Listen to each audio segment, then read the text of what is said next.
সভাপতিত্ব জনাব শিরিন সুলতানা। কেন ওনাকে সভাপতি করতে হবে কেন? এটা কোন জাতের ভদ্রতা?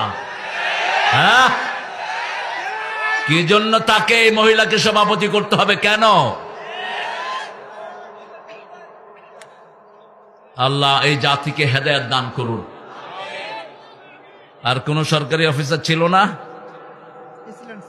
এসিল্যান্ড ছিল, এসিল্যান্ডকে করতে পারতেন, এডিসিতে করতে পারতেন। এই বেটিরে ধরে নিয়ে আসেন এখন এখানে।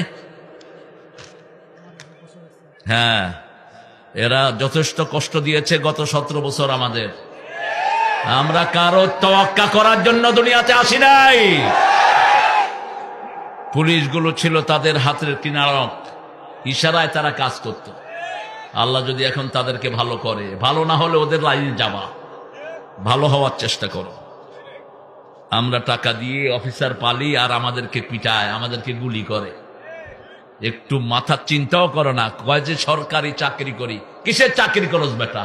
তোরে আল্লাহ জিজ্ঞেস করবে কেন গুলি চালিয়েছিস? সেই দিন বলতে পারবা না আমি চাকরির জন্য চালিয়েছি। না, রিজিক আল্লাহ দেয়, তুই তার কথা শুনলি কেন?